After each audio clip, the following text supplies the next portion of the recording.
Hello po, magandang araw po. So, update ko lang po kayo dito sa progress namin dito sa CR. So, yan po, nakapag-test na po sila.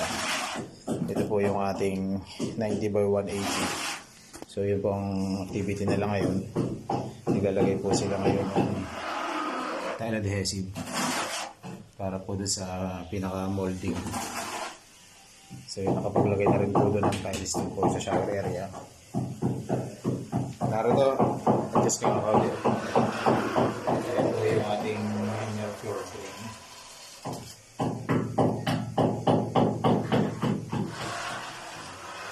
Mamaya po ilalagay na po namin yung bowl saka ito pong cabinet. So kung mapapansin nyo po dito, is elevated po itong taas nito. Mas mataas po ito kumpara po doon. At ito naman po, kaya po tumigil itong parang moldings dito. Ito po yung level po ng ating concrete topping dito po sa walk-in closet, papunta po dun sa master's bedroom at sa living area. So isipin niyo po gaano kakapal siya. So ganyan po siya kakapal. So bakit po natin kailangan ng concrete topping? Ang purpose kasi niya, una-una po is para po ma-elevate natin na mas maayos po itong floor level ng inyong second floor. Pangalawa po, si floor topping bago siya mag-tiles ay dahil po sa ito po, isa pa po sa dahilan, meron din po itong parang hamba. Ito po ay sa steel door, hamba po siya ng steel door. So meron din po siya nakaangat po na gano'n. So kailangan din po siyang i-level from there punta dito sa topping. So kung halimbawa po yan ay diretso na po natin siya sa tiles, dry pack method po ang gawin natin. Napakakapal po niyan. Ang dami pong uubusin na tile adhesive niyan. Pangalawa po, kaya po need sa atin siya ng concrete floor topping. Kasi ito pong second floor slab natin is steel deck design po ito. So kapag nagkaroon to ng movement, nagkaroon po ng let's say earthquake, mas mataas po ang vibration nito compare po dun sa conventional type na slab.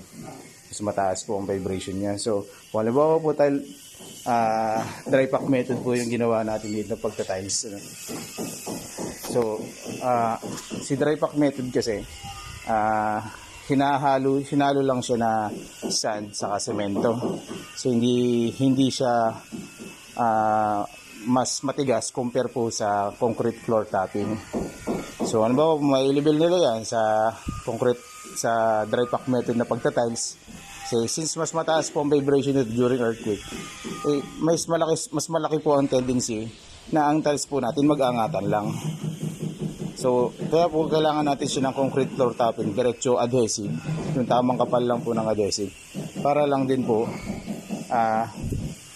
mas mature natin na ang tiles natin dito sa second floor is hindi naman po masira, hindi naman po mag-aangatan. Para safe na rin din po sa inyo pag nandito na po kayo nakatira.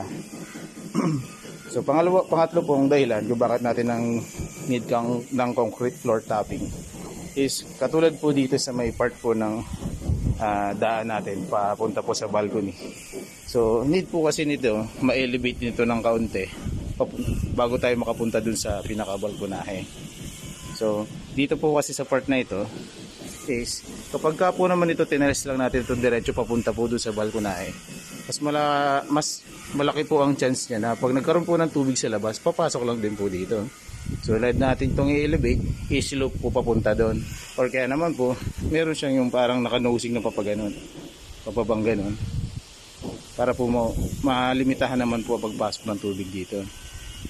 Same case po dito. At dito naman po sa may part na ito, ayan po, dito po kitang-kita na mataas po yung pinaka hamba na support dito sa likod. Ganyan po kakapal. So need po siya i-topping bago siya i-tiles.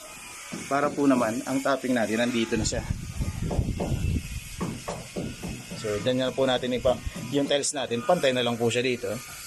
So imagine po kung ito yung puro po natin ita-tiles ito o pure adhesive. Kapal po niyan. Ang dami pong uubusin, mas magastos pa po lalo. So, ayun po. So, parang ganito po siya. Pagdating po dito sa kabila, nakababa na po siya ng ganun. Yan na po, ile-level na lang po namin. Magkakaroon po ng slope papunta doon. Ganyan po.